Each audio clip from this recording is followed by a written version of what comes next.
Green Search Limited introduces Headhunter Chronicles, Episode 11, What Makes a Good CV? Part 2. Reference to the previous episode, What Makes a Good CV? Part 1. Don't overcomplicate it.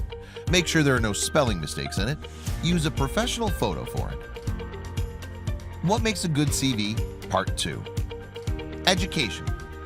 There's no point in listing primary and secondary schools, especially above the age 40. We tend to recommend listing these only when someone, for example, went to a special bilingual school, or as a child, like children of diplomats, lived and went to school abroad. It's now often seen at international companies too, that employees spend a few years abroad and take their families with them. Other experiences. IT knowledge. Only list the fields where you really have knowledge and experience. Almost everybody writes MS Office knowledge on their CV without even knowing how to make an Excel table. Training. Don't list everything you've done. For example, one-day training. Only list 2 to 3 trainings. The ones you make good use of, and ideally those that are also relevant for the application. College, university, secondary degree. Include only the ones you finished and the ones you attended for at least 3 years but didn't complete for the lack of having a language exam. If you find it important to mention for some reason that you attended a technical university for a short period of time, then bring it up in the face-to-face interview instead. Language knowledge. We love it when someone speaks 5 languages at a beginner's level. Write the language in first place that you can use in an interview. The others should also be spoken at level that you can be developed to a business level. Otherwise, they don't have any value. Work experience.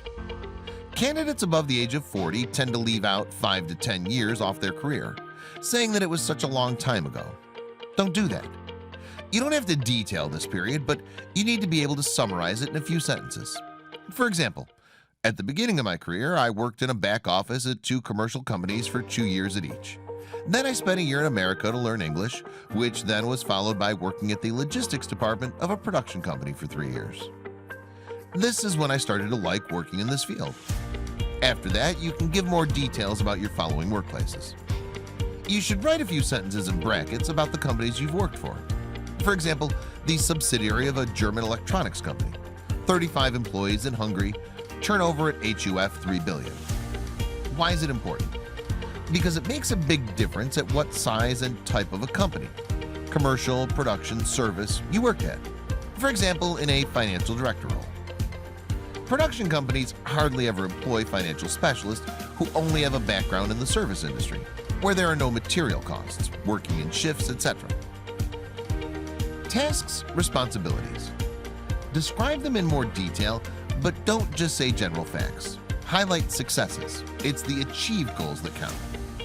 It's not necessary for a manager to write that they're in charge of annual business plans. We automatically know that. You can say a lot more about yourself if you mention that your task was to bring the company out of deficit in 2 years, and you managed to do it in just a year.